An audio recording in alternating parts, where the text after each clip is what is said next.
Good morning, everyone. We're going to go ahead and get started this morning. We've got plenty of seats. We've got our amazing snow team with us here. If you guys want to fill in the chairs, more than welcome to as well. But before we talk about our preparation for winter weather, which we are ready, I want to give everybody a quick update on our efforts following the UPS crash of Flight 2976 and continued recovery efforts and some other efforts that I know there are a lot of questions on for businesses, those that are impacted, and the community at large.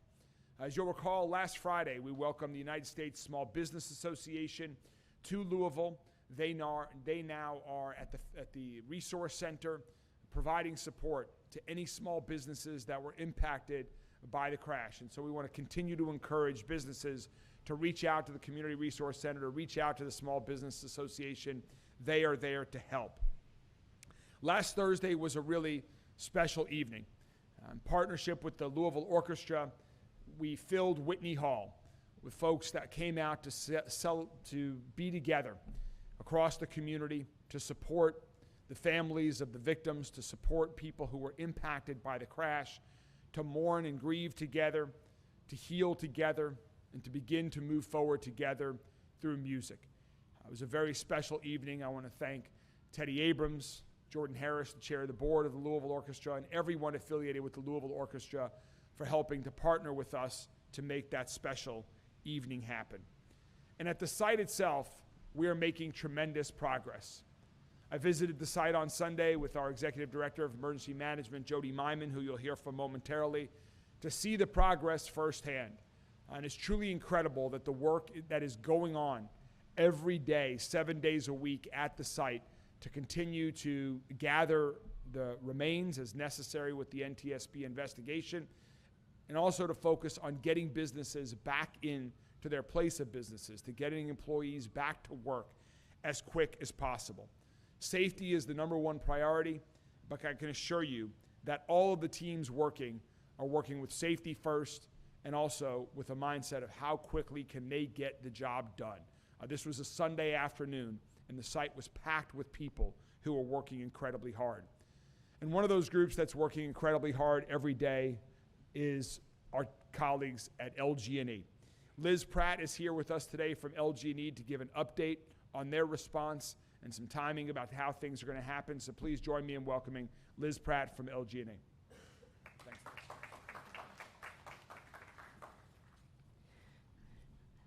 Good morning, and thank you, Mayor Greenberg. So as Mayor Greenberg said, our crews and business partners have made significant progress in the last week repairing our damaged electric and gas infrastructure.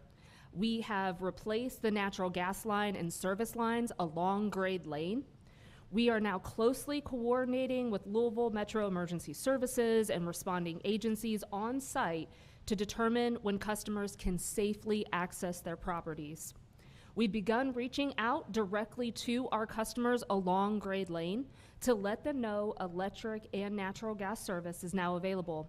Again, though, this will be a closely coordinated process for customers to schedule a time to safely visit their properties. At that time, we will perform additional testing and begin restoring natural gas service at their locations.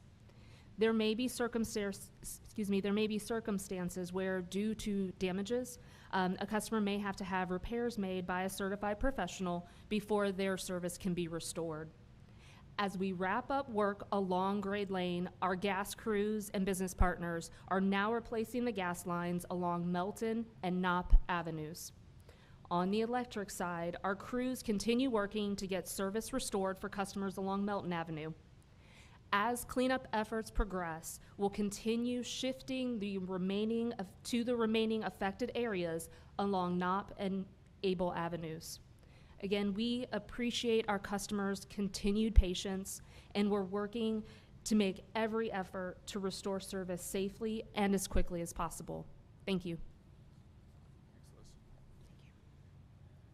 Thank you very much, Liz. Now to give a general update on everything that's going on at the site in addition to the LG&E work, please join me in welcoming Jody Myman, who's the Director of our Emergency Management Agencies at Louisville Metro Government. Thank you, Mayor. Yeah, so, my hat's off to LG&E. You just heard the update there. I mean, when they first started to evaluate the scene, it was, they had let us know it could be a lot more time, and the effort that they put into it, they've become they've been a great partner, and they're really ahead of schedule. I've mentioned before that we have a phased approach with this. We've got 3 phases to try to get businesses that are affected back into their locations, and we're happy to say that phase 1 to business owners and their customers is going to be open tomorrow, and that's from Don Hudson Boulevard south to the outer loop. So we're going to open that up. We're going to move our security checkpoint back. There's going to be signage, but again, it is for businesses and their customers only, and they are again working with LG&E to get gas restored to that location.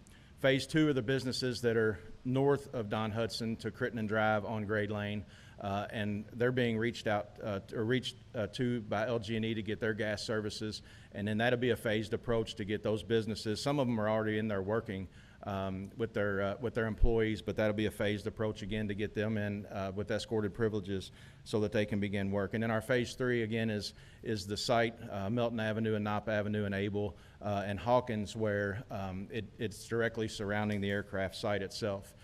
So we're working with them. Again, they're still getting escorted privileges in, sometimes on a daily basis, with the Louisville Metro Police Department on site who's coordinating that. I mentioned challenges. The good thing about the challenges that I've mentioned in the last several press events that we've had is the contractors on site, both local and national, they're identifying these challenges even before they happen. So, an example of that is the contractor that's picking up the aircraft debris. They're getting into a location where there's a lot more of it, and they're bringing in extra personnel so that they can overcome and it doesn't slow them down. Obviously, the weather has affected it, but like the mayor said, there's hundreds of contractors that are on site working daily to get these businesses back in. The Community Resource Center will be closed on Thursday and Friday. This week, the hotline that you can call still will have a recorded message that can take people. We want businesses to still continue to fill out smart sheets and give information about your specific needs to your business so that we can identify that and potentially help you out getting into those locations. And then one of the biggest things, especially to the businesses, is rumor control. We've heard several dates and months and how long this is going to be. I want to reiterate, don't listen unless you hear it come from us. Don't believe anything you hear out there as far as the time period that this is going to take. We have operational period meetings every Monday. We talk about the goals and objectives that have been accomplished over the last 7 days, and then all the agencies that are a part of this are coming in with their goals and objectives for the next 7 days, and this is changing on a weekly basis to the good because so many contractors are ahead of schedule, and like I said, they're throwing as many resources as they can. So again, that's the update from the site, and we'll continue to do this on a weekly basis. Thank you, Mayor. We'll stay up here for questions maybe. Before we go on to the rest of the press conference this morning, why don't we stop there and take any questions that the media might have specifically related to the crash site and the things that Jody and Liz and I just mentioned, if there are any. Yeah, Addie. Jody, you were just talking about the timeline. Do you have any updated timeline after yesterday's meeting? We don't. And like I said, I don't want to say a timeline because I don't want to be held to that, and things are happening so quickly. They're changing so much. Again, they're still experiencing some challenges, but we expect as time goes on, the resources that are thrown together, that those time periods are going to start to crunch down together. Like I said, we didn't expect to have Don Hudson South open this quick. So, the work that's been going on by all of our partners has been phenomenal. The environmental cleanup, are you still having to pressure wash all the vehicles over top of the sand and stuff like that? Yeah, I appreciate the question because that's one thing that's keeping on the phase 2 is some of those buildings are still being cleaned off by the contractors. So environmental cleanup is ongoing, with the entire site, but by several contractors that are on site. There may be nothing on the building. They're just making sure that there's no residual from smoke, from particulate that may have settled down during the fire. There is some oil that got to some of the buildings and was on some of the bottom parts of the building, but they're just making sure that there's no remnants of anything before they release it back to the business owners. You think that we will be allowed to take our cameras on drones and get back into that site? I have no time frame for that. Earlier, I think last week, you were doing some sampling along the creek for contamination. Have you got any of those results back yet? That would be better for MSD, and I don't have those specifics with me right now. Thank you, sir. These businesses who are losing out right now. So there's a lot that the question was about. What are we doing to help the businesses? Every business is in a unique situation, and that's what the Community Resource Center is for. That's what the Small Business Association people on the ground are for, to help figure out exactly what they need. If there are opportunities where we can bring them in when the trucks are not working, we're going to try to provide that, assuming that it's safe, that they have power and electric and gas into their facilities. They have insurance. They're signing up with UPS if they have other claims for damages and impacts. So we're trying to work with everyone on a case-by-case basis to help out as best we can. And different businesses are impacted differently. You heard some will be able to get back in once the road opens on Grade Lane south of Don Hudson. Others are still waiting, and there's some right there in the middle of the crash site where it's going to be the longest before that area is reopened. Appropriate to rebuild in that area, that we should have an industrial area at the end of that runway? There's nothing I'm aware of at this point that would say it's not an appropriate place to rebuild. Of course, we're going to continue to rely on the FAA and other authorities for guidance on that. But this was a very tragic and unique situation, and we're not aware of any reason why we should not rebuild. All right. Thank you, Liz. Thank you, Jody. Now, you guys want to come join me? We're going to move on to the other very important part of this event this morning. I know that with the weather changed, people are just starting to think about winter weather. I was talking to some of my friends on the snow team, and flurries are in the forecast, hopefully not too much. But I want to reassure folks across the entire city that within Louisville Metro government, we've been thinking about snow and the snow team and how to get ready for snow for many, many months. Ever since the historic snowfalls of last year, we've been thinking about how we can do an even better job this year and in future years. We've been planning, collaborating, and innovating to quickly and effectively respond when winter weather arrives here in Louisville. We want to make sure that everyone can travel safely, that our emergency routes remain open, and our crews have the tools that they need to do their job safely and effectively. And the snow team, our amazing team that's here with us today, who I want to start by giving a giant round of applause to them.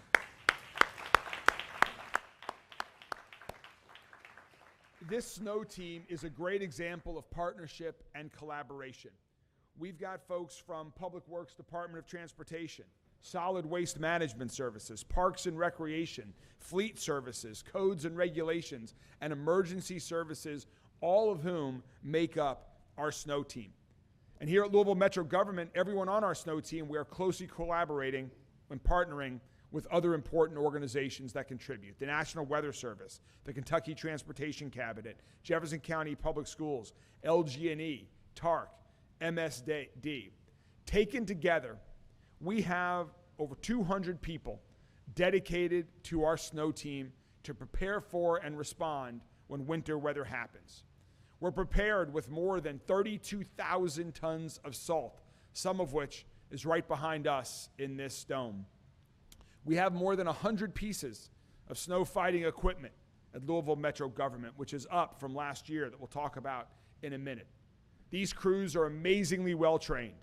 Our routes are ready, and we have teams in every district across the county monitoring conditions for when snow or ice are forecast, so we can respond quickly and promptly. Now, we all remember the historic snowfall and winter weather from last year. And after that historic winter weather event, I brought in some consultants from the outside to give us some advice on how we can improve, how we could build and support our snow team even better. And so the consultants from D.W. Clonch reviewed our entire program and gave us recommendations on ways to strengthen it. And I'm proud to say, with their recommendations, we've updated our snow team, we've updated our equipment, our routes, we've improved coordination and communication across our departments. We now have 8 new dump trucks that are equipped on our snow team, at least 3 new pickup trucks, bringing our total, as I mentioned, to over 100 vehicles ready to fight the snow and ice if and when it comes. We have new equipment on our snow plows, new guards, new improved plows as well that can do a better job and are going to be more sturdy for the future as well. And like we're doing all across Louisville Metro government, we're exploring new technologies that will change the way that we can do things for better. I couldn't read my writing. That was 16 new brine tanks as well that added to our total, bringing us to over 24 brine tanks that we have ready for action in this upcoming winter season. So we've learned from the past, and we're ready for winter. And we want to ask the community to do their part too when winter weather arrives. Please, only go out if you have to. Stay tuned for updates and to get safety updates. Slow down if you're driving, and give these crews the space that they need to do their job. They can do it far more effectively when there are fewer cars on their road. And of course, check on your neighbors, family, friends when temperatures drop, particularly older Louisvillians, to make sure that they're okay. So before we get to some others on the snow team that are going to tell you about some of these things in more detail, I want to introduce my friends from Carter Elementary School. Because just like in past years, we've engaged several JCPS elementary schools who help decorate snow plows like the one behind me, the one right here that the snow team is around, that the folks from Carter did themselves. And these snow plows are going to be on the streets fighting the winter weather. And also on a fun note, they're going to be joining us next Saturday at Light Up Louisville for our Lots of Light parade. So we've got folks today from Carter Traditional. They also, the snow plows were decorated from Brandeis, from Coleridge Taylor, and from Klondike Lane. Those 4 JCPS elementary schools helped us decorate 4 plows as part of our snow team. So now I'm going to turn it over to my friends at Carter Elementary School.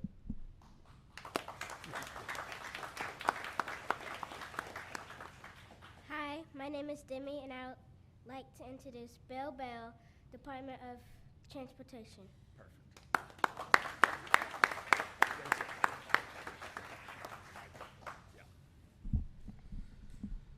That was better than the mayor could have done, I think. Good job. Okay, thank you, Mayor. Our team has been hard at work preparing for the upcoming winter season. This year, we're making big improvements on how we fight snow and ice across the city. As the mayor said, we've added new equipment, bringing our fleet to more than 100 vehicles, and the brine tanks. And so with that, we will be brining more. And our friends at KYTC, maybe they'll talk about that a little more. Plows now have new curb guards to protect mailboxes, curbs, and pavement edges. Plow blades have been upgraded to stronger carbide cutting edges, which are more durable and efficient, keeping plows on the road longer. Our staffing. Roads and Maintenance Division is nearly fully staffed. Parks and Recreation have added 18 new snow fighting employees. And we've increased dispatch coverage to improve coordination and communication during the storms. This season, as I mentioned, we will brine more. Brining is a liquid mixture of salt and water that helps prevent ice from bonding to pavement before a storm hits. This upgrade allows Louisville Metro to treat more roads in advance, improving safety and reduce overall salt usage. However, it's not appropriate to brine if rain is in the forecast or if temperatures drop to a certain level. Our crews are trained throughout the fall, including a mock snow event and hands-on safety sessions, which will continue through December. Earlier this month, they treated more than 120 bridges ahead of the freezing temperatures and light snow. We've updated our snow routes and the online snow map, which can be found on the Metro Snow Removal webpage. Our snow team crews provide service to over 2,700 miles of roadway, which is divided into 111 routes. Not all streets are treated equally during a storm, though. Our snow routes are focused on roads which carry the most traffic and those critical to connecting people to large employment areas, neighborhoods, schools, medical facilities, and hospitals. You can view our snow map online now to learn which roads are included in our routes. Metro only plows and treats designated snow routes, not private or neighborhood streets. If your street isn't part of the Metro route, plan ahead. Work with neighbors or HOAs on snow and ice plans, coordinate driveway and sidewalk clearing, and like the mayor said, check on neighbors who may need help. Interstates and ramps are maintained by KYTC. We ask residents to keep the city safe by moving cars off snow routes when the snow is expected so plows can clear curb to curb. You don't want your car getting trapped by snow. Don't push snow back into the street.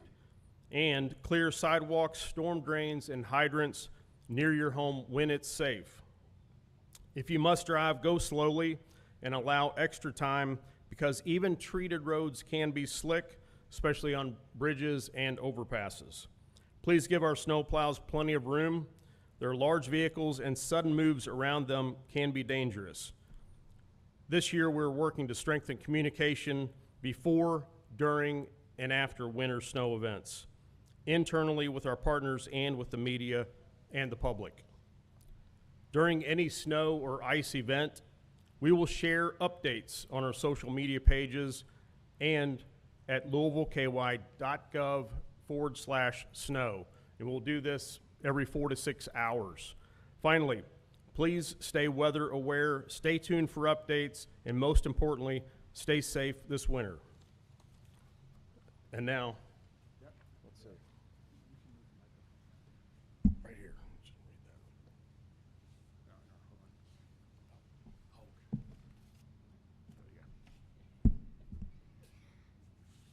Hi, my name is Layla Walker, and I'd like to introduce Matt Bullock from Kentucky Transportation Cabinet.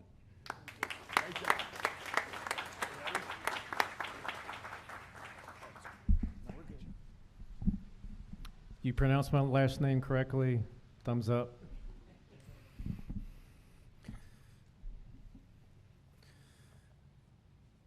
Well, I'm going to say a lot of the things that Bill already talked about from the state perspective, but I'd be remiss if I didn't mention the partnership that we've had with Metro Public Works for, I guess this is our 17th year where we've had them contracted to help us.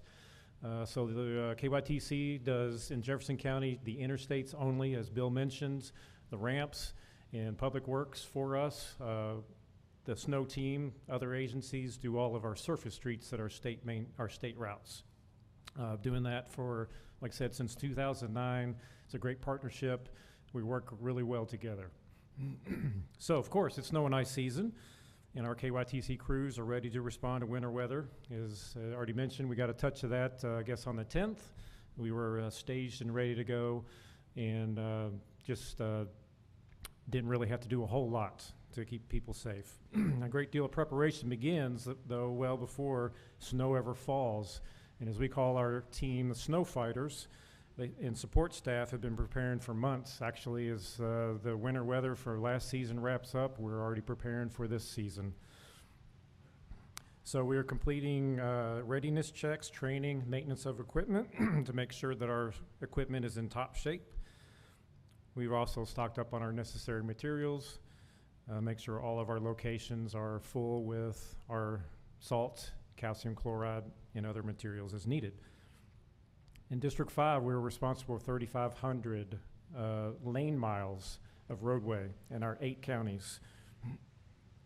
In Jefferson County, excuse me, in Jefferson County, we have 600 lane miles, so pretty much pavement to cover in Jefferson County. Our commitment to keeping roads clear and safe is at the forefront of everything that we do, especially during winter weather events. So talk about some of our stats. We have 172 contract and state trucks. So obviously we rely on a lot of contract trucks in Jefferson County because of all the, again, surface area that we have to treat with the interstates. Like, for example, Waterston Expressway is 8 lanes in most areas, so that's 1 mile is 8 lane miles. We have 72 trucks that are dedicated just solely to Jefferson County. So our mission is to keep traffic moving safely, prioritizing mobility along key state-maintained corridors through a priority route system. And to meet this goal, snow removal follows a 4-tier priority system. Obviously, we start with our interstates and parkways. I say parkways. We don't have parkways technically in Jefferson County, like Bluegrass Parkway, Western Kentucky Parkway, but those are on the same level as interstates. And then we go down to what we call A, B, and C routes. An A route would be, for example, Hurstburn Parkway, Newburgh Road, Westport Road, and so forth. This tiered system enables us to deploy our crews efficiently, keeping travel safe and accessible. We stay in close contact with our local meteorologists. I can assure you that we watch every single TV channel, meteorologists, and the National Weather Service, and kind of shoot for the middle. Some of them are more conservative than others, and we're going to stay on the conservative side and send people out even if we don't think that it's necessary. So on our average, our crews can make a full pass of their snow routes in about an hour to an hour and a half. However, timing may be variable depending on factors such as the time of day, traffic volumes, road conditions, and whether we're plowing, salting, or doing both.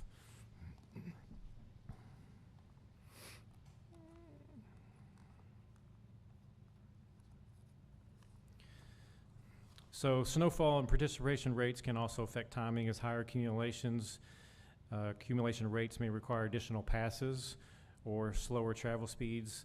There are times when the snowfall rate actually dictates how well we're going to actually be successful and how long it takes for us to do things. An example is the snowfall that we had early this year.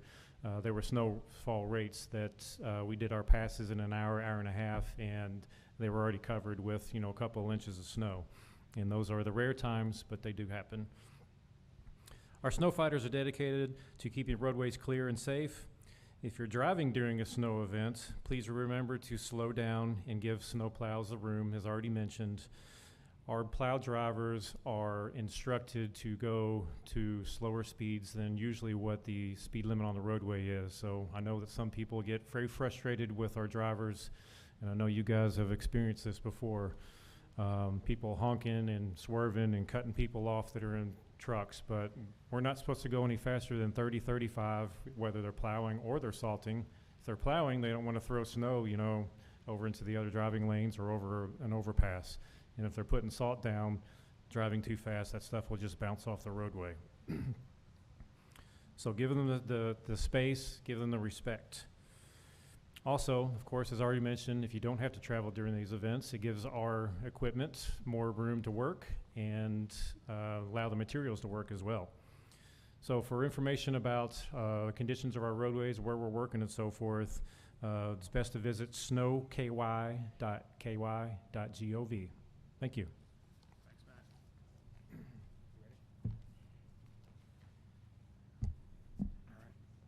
Hi everyone, my name is Carly, and today I'll be introducing Carlin Callahan from JCPS. Thank you so much. Everyone, can we please give a round of applause to these incredible Carter Cubs who worked so hard, and all of our other schools who put in so much work. It is truly opportunities like these that our community extends to our students that can be game changers. I am sure that some of these students up here, we have future teachers, future artists, maybe a future mayor or two, some future public works employees, and in 30 years when they're standing up here running this press conference and getting everyone ready for winter weather, they'll remember these experiences that they had. So thank you all for supporting our students all the time. We are ready for winter weather here at JCPS. We have our winter weather team ready to go.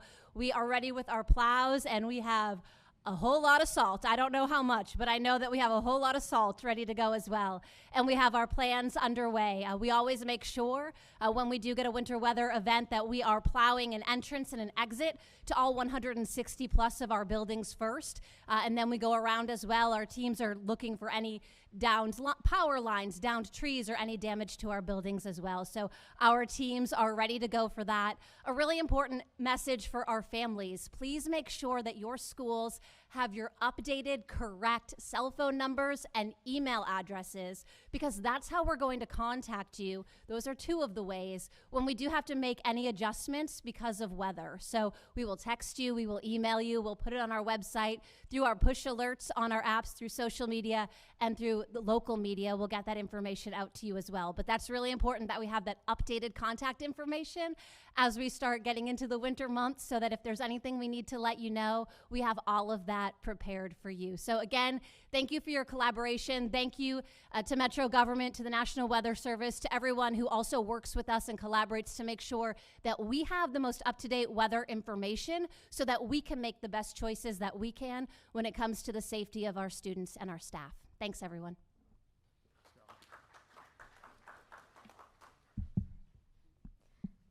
My name's Braden, and I would like to introduce Fire Chief Brian O'Neill. Well, thank you, Braden. I appreciate that. So we're getting ready for the holidays. You may see some commercials or other little news pieces about people dumping a turkey into a vat of oil. Well, I've been doing this for 25 years. I've seen a run like that one time. But I can tell you something I've done hundreds of times is regular kitchen fires. That's what we see on the holidays, are kitchen fires. So please, please, please be safe, be careful. You know who you are if you haven't fired up the kitchen in months and months, but now you're gonna do it for this big holiday. Make sure that oven is clean, make sure the stove top is clean, make sure you do a dry run, that everything is working properly. Please create like a no-go zone for a couple of feet around that stove and oven area for small children. Be safe, be careful. Unattended cooking is the #1 reason for cooking fires. So if you're cooking, you've got something going, stay in the kitchen, make sure you're watching it. Next up on that, we're getting into cold weather. When you get into cold weather, people want to stay warm. We highly suggest do not even mess with space heaters. However, if you do happen to have one, make sure that it is UL approved. Make sure that it is plugged directly into a socket, no extension cords, no extra little breakers for that, directly into the socket, and make sure there is nothing combustible within 3 feet of that space heater. The other one that we highly suggest is a carbon monoxide detector. Again, people will try to do anything to stay warm. If you are doing so, we ask you to please be safe and be cautious, but especially if you have a fireplace, if you have gas that's run to your house, there's always a chance of incomplete combustion. Get a carbon monoxide detector. Those are very, they're not that expensive, but carbon monoxide, it's odorless, it's colorless. You don't know when it's happening. Make sure you have that detector. So again, safe cooking, safe heating, safe breathing. Have a safe holiday. Thank you. Thank you very much, Chief. That is very important. Great advice. Now I've got a good excuse for why I'm not going to deep fry the turkey this year. So, but thanks so much. And one more to talk a little bit more about winter weather. We're going to bring Liz Pratt up one more time from LG&E as our final speaker today. Thank you so much, Liz, for giving us some winter weather advice from LG&E's perspective. Thank you again, Mayor. And so, as we head into the holiday season, we know the beautiful fresh snow, the icicle-lined rooftops create this idyllic, picturesque winter wonderland. But we also know it's important to keep in mind that colder temperatures set in, and it can often lead to icy roads and dangerous conditions. Over the last several years in particular, we've experienced more frequent severe weather here in Louisville and across the state. So when winter weather is expected, our LG&E and KU teams are already closely monitoring the forecast. We're readying our crews and equipment, and that includes storm kits, in case we need to safely and quickly respond to impacts on our system. We have crews stationed at more than 40 crew centers across our service areas. And why that's important is because during storms, this gives us the ability to shift crews and resources as needed as part of the power restoration process. Also, our arborists and teams of from our vegetation management program are working year-round to clear power lines, to clear them of trees and branches, which are a leading cause of power outages. So throughout the year, we are investing in system enhancements and hardening projects. And that further defends against severe storms that we may experience this winter. It supports our communities, and it improves customer services. So some of the things, as I mentioned, system hardening, what that's referring to is we're installing stronger wires and poles. We are installing real-time monitoring and automated technologies to reroute power where we can, which limits the number of customers who are affected and allows us to more quickly pinpoint outage locations. As a result of these ongoing efforts, the frequency of power outages for our customers has been reduced by 40%. Similarly, the amount of time that customers are without power has been reduced by 30%. So we are seeing significant improvements. However, our efforts are continuing. We're also investing significantly into our transmission infrastructure and have rebuilt more than 100 miles of circuits and replaced about 10,000 wood poles with steel poles since 2017. These are efforts that will continue in the coming years.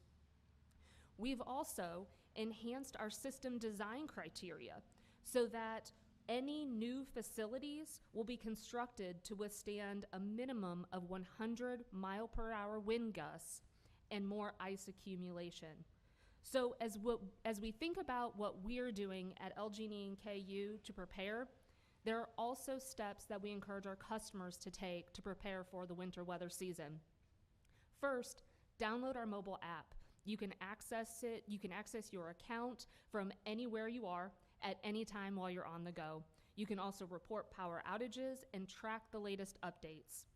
It's available in the app and Google stores. And make sure you have the most current email address and cell phone number on file for your account so that way you can receive important updates when needed. It also makes it easier to use our outage texting service. So you can report a power outage by texting outage or status to 4LGEKU. That's 454358. And you can always use our online outage map available on our website and through our mobile app at any time. Most importantly, as we head into the winter season and throughout the year, your safety and the safety of those around you are what's most important. Strong winds, snow, and ice accumulation on tree branches can weaken those branches and cause them to break and fall into power lines. If you see a downed wire, stay away. Assume it's a downed power line and report it to us immediately. You can visit all of these safety tips and information on our website, and we encourage you as we head into the winter season.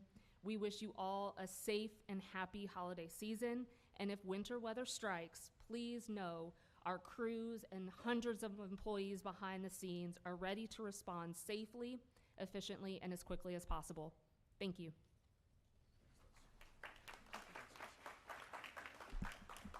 Thank you very much, Liz. A few final notes. We're going to get to questions from the media here in a second. But there's a lot more beyond just clearing the streets and that goes into supporting people during winter weather that I do want to highlight as well. And we know that there are folks around Louisville that need a safe, warm place to stay. And we're fortunate to have faith groups, nonprofits, and community organizations that want to help. And that's where Operation White Flag comes into effect during periods of extreme cold. And we'll have participating shelters that are participating in this, including Salvation Army and Wayside Christian Mission, and we're very grateful for their support, as well as the support of some day warming centers that we have as well, including Hope Rescued and Exodus Family Ministries that will operate during extreme weather. We encourage others that are available to help as well. Please reach out to us at Louisville Metro Government. You do need a permit to operate, but we are here to help you get that permit so that you can operate. We work closely with Councilman Hudson and other members of Metro Council on some new language regarding that, as well as a lot of the other collaboration you've heard about today. We want to make sure that every shelter meets proper safety standards, and that's what it's all about. So please, there's an extreme weather application online. If you are interested in helping out, you can contact our Office of Planning. And the last note, during any snow event or cold weather event, you can always call 311 to report any issues that you have. That's an amazing way for us to get information. And finally, a couple final things. We have some exciting personnel news that goes right hand in hand with the snow team that we're talking about today and this great partnership. I want to please welcome Wes. If you want to come up real quickly, I'll just put the spotlight on you for a second. Folks might know Wes as a colleague from MSD who you've seen at this podium many times before. Wes is our new Executive Director of Public Works. And Wes, I want to welcome you to this new responsibility, new role. We're so excited to keep working with you. Wes is a native Louisvillian. He's been at MSD for nearly 20 years, and we're excited as he continues in this new role. Would I say a few words, Wes? Absolutely. I won't hold you up here too long. So, first of all, thank you all so much for the work. It's going to be hard to use these with what you all done to them. So, thank you to each of you all. I am so looking forward to working and meeting with each of you all. The job that you all do every single day is so important to the safety of our community, the economy, and to the public health and cleanliness of our community. And so I tip my hat to you all.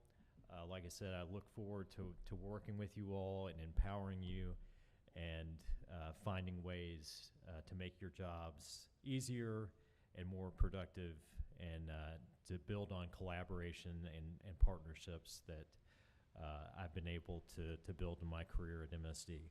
And so really looking forward to getting started, and I just want to say thank you to Mayor Greenberg and Deputy Mayor George for their confidence in me and trust in me to work with each of you all.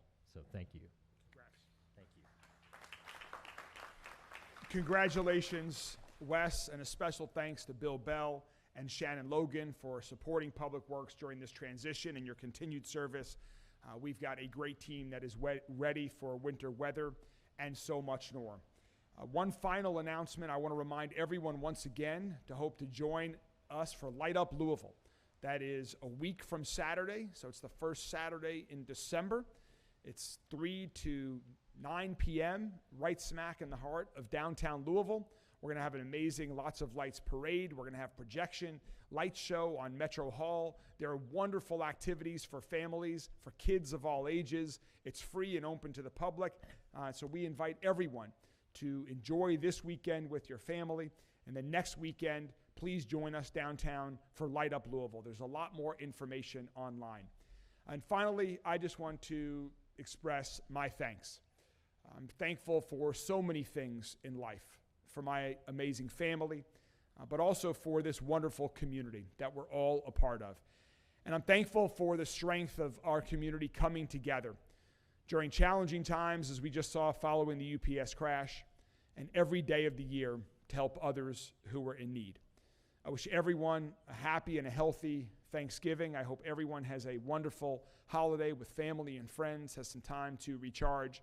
And to conclude us here today, before we take questions, we're going to invite up Dallas and DeAndrick, first graders from Carter Elementary, who are going to tell us what they are thankful for.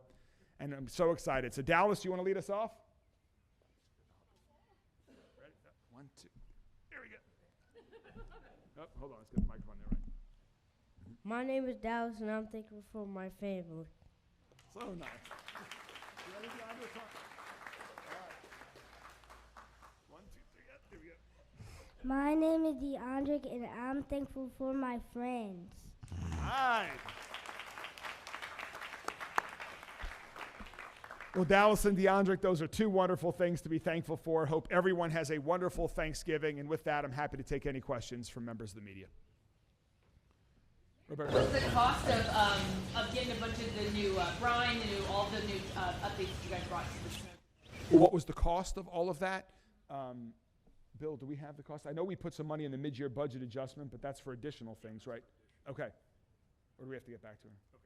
Yeah, we have a list of We'll all the get it to you. equipment, but yeah. Okay. The increased dispatch coverage and the updated snow routes. I mean, should we expect some more side streets to be plowed? And I'm not talking about like 20, 30 houses with an HOA. I'm talking like one of those tight, narrow streets where the houses are 10 feet apart and there's 100 people. You know? So we have added some routes to the snow map, and so that the entire new map is online that you can see. And again, we're focused on, just like you heard from KYT's C about a priority of roads, we want to make sure we get the main arteries done first, and then we start working on to other roads, you know, that have less traffic. We know that the most important road in the city is the one that you travel on. So we get that. Given the resources that we have, where we are located, the amount of winter weather that we have in typical years is how we allocate resources. And you saw last year, we can do a lot. This year, we're going to be able to do even better, and we've got more roads that we've added to the map. So we'll continue to evaluate that as well. And some people also, you know, there were complaints about certain roads that are private roads. They're not even city roads. So it depends on the type of road that it is. KYTC covers state roads, the city covers city roads, and then there are also private roads, like you mentioned, an HOA or around shopping centers, for example, that might be there as well. Roberto. Mayor, you talked about the extreme weather shelters permit that we just released last week.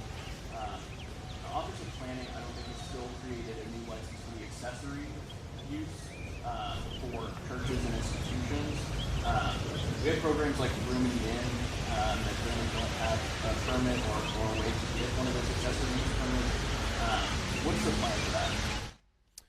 I don't have an answer to that question. I will follow up with you on that. We'll get with the Office of Planning. I'm jotting down a note right here, and somebody will get back with you today about the plan for the permit. Some curb work done in the Highlands area, and There's been some what? I'm sorry. Some curb work, some concrete that's been laid, and some looks like some bump outs in some areas, some traffic patterns that have been changing. How's that going, and when can we expect it to be permanent or put an end to it? Are you talking about along Bardstown Road or where? In the Highlands area, kind of when you come, well, I may be mispronouncing the neighborhood, but Breckenridge coming across town, Goss Avenue, Shelby. Okay, in the Shelby area. Park area Yeah. as well. So we have that as one example. The question was about some road work that's being done and when can we expect it to be done. When I first became mayor, there was about $100 million of funded but not yet started road and other infrastructure projects. And there's a lot of work going on all across the city right now. We have, thanks to the team at Public Works, Department of Transportation was started for this very reason, and so many others. We now have a lot of work going on around the community. All of the teams are working to get those projects done as quickly as possible. I don't have the exact schedule on that one project.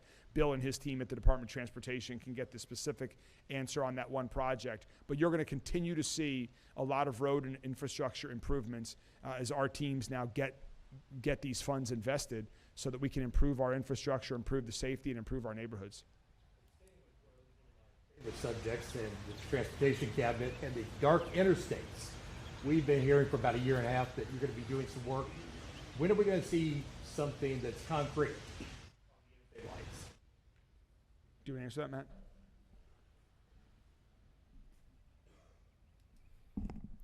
So we have already begun some of that work with the solar project that we did out on the 22nd Street and 64 and 264 and 64 interchange just south of the Sherman Bridge. We're going to do some more of that. We're calling it pilot because we have not used solar luminaires for interstate lighting previously in the past, and so that system is in place now since I guess almost a year now, but we are moving forward with some more locations.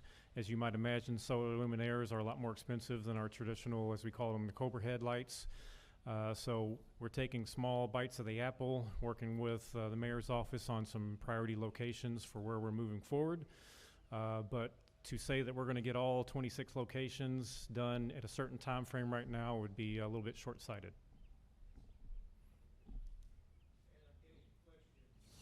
Text it to me from the TV station. The Trimark sign coming across the bridge had some incorrect information over the weekend that the bridge was going to be closed at one time and not another. Is there communication with the Transportation Cabinet and Trimark?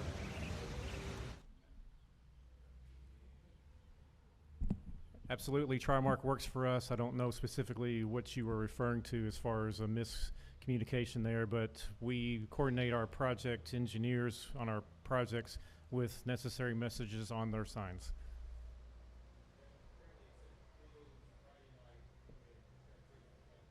Open for the holiday weekend. There you go.